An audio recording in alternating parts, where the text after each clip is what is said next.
हाँ जी, नमस्ते जी, नमस्ते। मैं भारत की न्यूज़ से फिर से आपका स्वागत करता हूँ। मैं हर्षवर्धन भारत की न्यूज़ से फिर से आपका स्वागत करता हूँ भाई। और अपने सैनिक भाइयों को राम राम पेश करता हूँ जो हमारी रक्षा में दिन रात एक किए हैं। और अपने सब्सक्राइबर भाइयों से कहता हूँ मुझको लाइक करें, सब्सक्राइब करें। आज का जो मेरी मंत्रणा है वो है ईरान के ऊपर ही भाई, क्योंकि अत्यंत खतरनाक खेल चालू हो गया भाई। अत्यंत खतरनाक। हाँ जी। आ, जब से उनके राष्ट्रपति खामनेई को उड़ाया है, तब से उन्होंने कहा था कि हम छोड़ेंगे नहीं। वैसा ही करते आ रहे हैं भाई, वैसा ही उन्होंने किया है भाई। अब जब टॉप लीडरशिप उड़ा दी गई तो ईरानियों ने सोचा हम तो डूबेंगे सनम, तुम्हें भी ले डूबेंगे। भैया बहुत ही खतरनाक काम किया है ईरान ने। और इसकी आशा शायद ट्रम्प को भी नहीं होगी। ट्रम्प को भी नहीं होगी। ट्रम्प को सीधी सादी होगी, थोड़ा बहुत होगा चुटपट, वो संभाल लेंगे। पर एक चीज और निकल के सामने आ रही है भाई। हाँ जी, एक चीज और निकल के सामने आई है। असल में हुआ क्या, जब ईरान ने मिसाइलें मारी सारे मिडल ईस्ट पे, तो उन्होंने पूछा यूएई के राष्ट्रपति ने, सऊदी अरब के राष्ट्र बहरीन के, भाई हम पे क्यों मार रहे हो मिसाइलें? हमने तो कुछ नहीं किया। हमने तो कुछ नहीं किया ना, हमारी तरफ से क्यों मिसाइलें मार रहे हो? जो भी विमान उड़े, वो इब्राहिम लिंकन से उड़े या उनके दूसरे प्लेन से उड़े या इजराइल से उड़े, भाई हमें क्यों मार रहे हो? तो उनका कोई जवाब नहीं था और सीधी एक दो मिसाइलें और ठोक दी। तो जब बात अपने पे आती ही दिखाई थी, रात को बुर्ज खलीफा पे दो तीन मिसाइलें मारी हैं भाई। यूएई में भी मारी हैं, कतर में भी मारी हैं, बहरीन में भी मारी हैं। जब लगातार मिसाइलें इन पे आनी शुरू हुई तो उन्होंने कहा हमारे पास भी क्या रास्ता है भाई, आप इनको उड़ा दीजिए। आप इनको उड़ा दीजिए, ये हमारे कहने से बाहर है, मेरे काबू से बाहर है हमारे भाई। तब जाके और मिसाइलें तेहरान पर मारी हैं। वो पागल हो चुका है एक तरह से ईरान। कोई भी वैसे तो पागल ही हो जाएगा ना, पागल ही हो जाएगा। इस तरह मिसाइलें लगेंगी तो पागल होना लाजमी है बंदे का। तो वो तो पागल हो चुके हैं भाई। और सारी देशों पे आक्रमण किए जा रहे हैं, सारे देशों पे आक्रमण किए जा रहे हैं। इधर क्या कहते हैं आपके अमेरिकन राष्ट्रपति डोनाल्ड ट्रंप ने एक और प्लेन है उनका रदरफोर्ड, उसको क्या कहते हैं वेनेजुएला से इधर ले आए हैं और 3-4 दिन लग जाएंगे उसको आने में भाई। हालांकि उनके वो बहुत जो क्रू मेंबर है बहुत ही गुस्से में है कि पहले इधर खड़ा किया था, अब इधर चलो, हमारे टॉयलेट फुल है, हमारे को मौका भी नहीं दिया तैयारी करने का, हमारे को तैयारी करने का मौका भी नहीं दिया। चलो ये उनकी आपस की बात है, पर अब क्या हो। अब उन्होंने अपनी मिसाइलें, रेहान मिसाइलें हैं उनकी ईरान की, जो 2000 किलोमीटर तक मार कर सकती हैं भाई। 2000 किलोमीटर तक मार कर सकती हैं, आपको ये बता देता हूँ। और उसने दोबारा से इजराइल पर भी आक्रमण किया है। कम से कम 71 मिसाइलें ईरान पर मारी हैं, जिसमें से एक मिसाइल की खबर है, एक दो मिसाइलों की, कि भैया वो नेतन्याहू के दफ्तर पे जा गिरी है। दफ्तर पे जा गिरी हैं, लेकिन कोई नुकसान की खबर नहीं आई है। वो कहीं छुपे हुए बैठे होंगे, मेरे को लगता है नेतन्याहू अपने किसी बंकर में होंगे, या उनके तगड़े बंकर हैं, वहाँ पे गए हुए होंगे भाई। तो ये खबरें आ रही हैं, उनकी ये खबरें आ रही हैं भाई। कल मैंने आपको बताया था किस तरह से ईरान, इन्होंने आक्रमण किया, और ईरान बिल्कुल भी उसके दिमाग में होता ही है भाई, होता ही है। कोई अगर आपके राष्ट्रपति को मार दे तो क्या करोगे तुम? ये तो ईरानियन रिजीम बहुत तगड़ी है, और इस वजह से वो लोग, उन्होंने तैयारी करने में थोड़ा टाइम लिया। उनके पास 3000 मिसाइलें हैं। कुछ मिसाइलें चीन की तरफ से भी आई हैं, कुछ मिसाइलें रूस की तरफ से भी आई हैं भाई। हाँ जी, रूस की तरफ से भी आई हैं। उसने सोचा तो बहुत कुछ था डोनाल्ड ट्रंप ने, लेकिन वैसा हुआ नहीं। अब मेन युद्ध शुरू होगा इन मिसाइलों के अलावा भी। वो मेन युद्ध क्या है क्या नहीं, ये तो ईरानियन रिजीम को ज़्यादा बेहतर पता है भाई। वो कहते हैं कि अगर हम ऊपर से आक्रमण नहीं कर सकते तो हम नीचे से आक्रमण करेंगे। मतलब हमारे पास प्लेन नहीं है तो क्या हुआ, हम जो है आक्रमण अपनी मिसाइलों के द्वारा करेंगे भाई। 3000 मिसाइलें उनके पास एट ए टाइम रखी हुई हैं, और कितनी उन्हें वो बनाएंगे भाई। बनाने में भी कोई ज़्यादा वक्त नहीं लगता है। इस तरह की मिसाइलें जब बनाने में लोग आते हैं तो भाई, अब सोचने वाली बात ये है कि 3000 मिसाइलें भाई मारेंगे, कितना दूर जाएंगी, क्या होगा क्या नहीं। सुनने में एक दो प्लेन अमेरिका के भी नष्ट हुए हैं। प्लेन ये शुक्र है कि उनके पायलट्स को कुछ नहीं हुआ भाई। इस तरह की मिसाइलें मार रहा है ईरान। बहुत खतरनाक तैयारी युद्ध की शुरू हो चुकी है।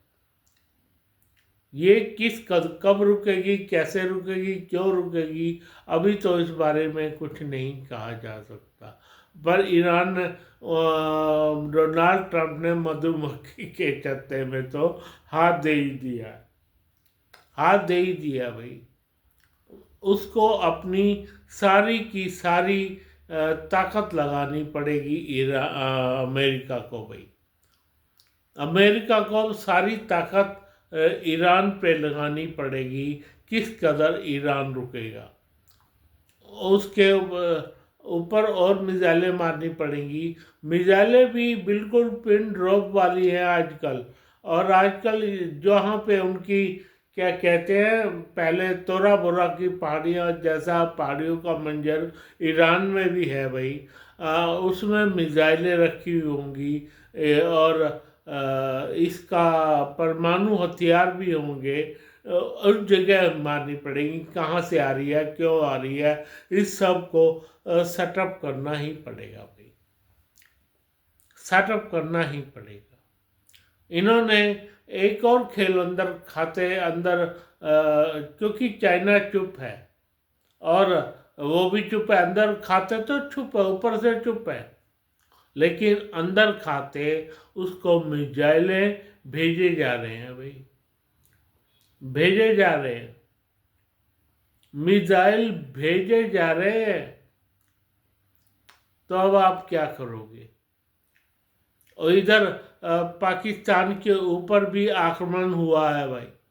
वो एक तो जो कराची में शिया लोग प्रोटेस्ट कर रहे थे, वो उनमें से खबर है कि 40 लोग मारे जा चुके हैं भाई। हाँ जी, उनके 40 लोग मारे जा चुके हैं या उन्होंने ख़त्म कर दिए हैं भाई। और इधर जो है क्या कहते हैं, अफगानिस्तान से लगातार आक्रमण पाकिस्तान की तरफ हो जा रहे हैं भाई। उन्होंने भी ज़बरदस्त आक्रमण कर दिया है भाई। ये एक खतरनाक पोजीशन है और इंडिया सारी पोजीशन पर नज़र रखे हुए है भाई।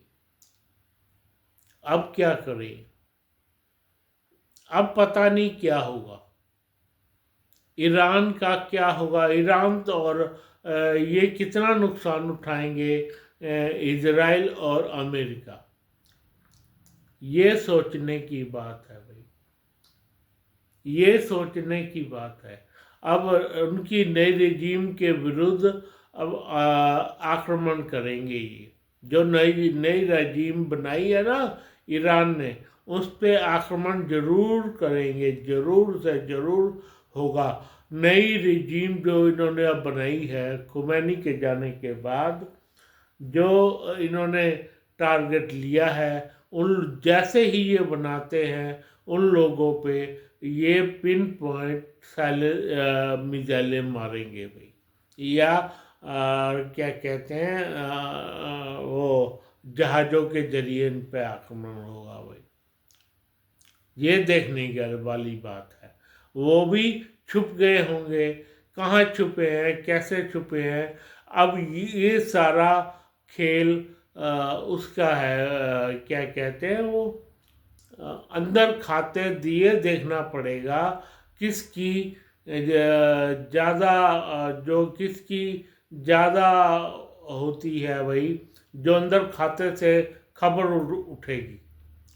हाँ जी, जो खबर लोग देंगे ना, कुछ ईरान में भी है, कुछ इजराइल में भी होंगे, जो भी इनकी खबर उठेगी वो ज़्यादा महत्वपूर्ण होगी भाई।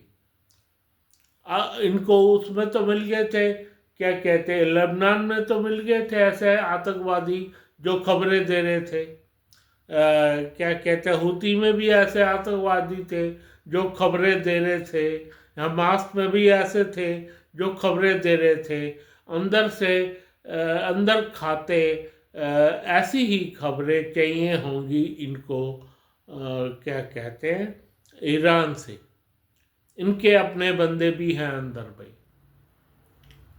वो खबरें कितनी सही देते हैं अब ये उन पर निर्भर है भाई। ये युद्ध भी लंबा खींचेगा।